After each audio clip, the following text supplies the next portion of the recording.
Welcome, Becky. Thank you for joining me on the podcast. Welcome. Can you tell us a bit more about your role here at So I'm part of the admin team. I basically, help out in the main part of the admin, sending documents, answering the phone, dealing with clients, chasing documents, that kind of thing. Yeah, so busy all the time, you Yeah, know. constant, yeah. Yeah. Quite stressful role at times. Has its moments, yeah. Can be quite stressful, yeah. Yeah, so obviously we're talking about, mental Yeah. health today. So how do you manage that, in the workplace because of it being so I don't busy? know, really. I think you just have to kind of, you can only do as much as you can. You kind of have to just accept the fact that sometimes something doesn't get done, prioritize your workload, reach out. If there is people around, we can always ask for help. Someone else can take on some of the jobs that. So be kind to yourself. Oh, absolutely, yeah. You have to be kind to yourself, yeah. You're only human. You can only do so much. Yeah, exactly. So, yeah. So how do you find the transition between, work life and home life, the work-life balance? Yeah, I only work 3 days a week, so I've got a really nice work-life balance. I find my home life is quite hectic, so coming into work for me is quite a break. Right, okay. Have a nice hot cup of tea to drink it hot.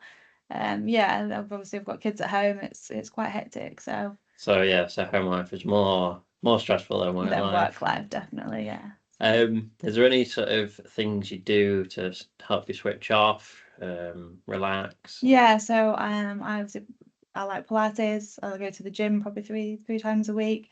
We also have a Shakti mat. I don't know if anyone's heard of them, but it's No. like a bed of nails. Okay. I like to lay on that every night. Yeah, probably not something I'd want to do. It's very relaxing. Is it? Yeah, it's good, and that helps me switch off and have half an hour to myself. My partner also plays a really heavy role in my downtime. He obviously takes control of the kids and gives me time out. So, Okay, so very much working together. That's definitely, great. Yeah. Could you tell us more about, so bringing it back to the work, what things does AP Robinson do to, help you? I mean, maybe we should think about the things that don't do because there's so many things. Like we have a wellbeing room, obviously, that we're in at the moment. We can take time out. We have a counsellor coach that comes in once a month. They're so understanding.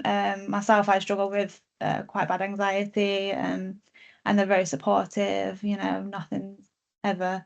You're never made to feel like it's a big deal, or they kind of take everything in stride. They're really understanding.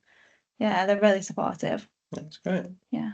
So if there's one tip you could share to anybody else working maybe in an admin department, or maybe you got clients who maybe feel very lonely because it's their business, is there a tip that you could share to help somebody else? I think just talking. I think if there's a problem, or even if it's personal or at work, I think just talking about it. I mean, there's nothing to be embarrassed about. It's just all part of how we are. Yeah. We all have an element of anxiety inside of us, and it's just how it develops and how we control it. So I do think major advice is to talk about it. Yes. And I definitely don't think working alone helps either. I think it's important to be in an office with other people and or if you're maybe a business owner, join a business group, definitely talk about it with other people. And it's not even a direct conversation, it's just a conversation of what's happened in your general day, like getting it out. Just offloading. Definitely. Well, thank you very much. You're very welcome. Thanks for having me.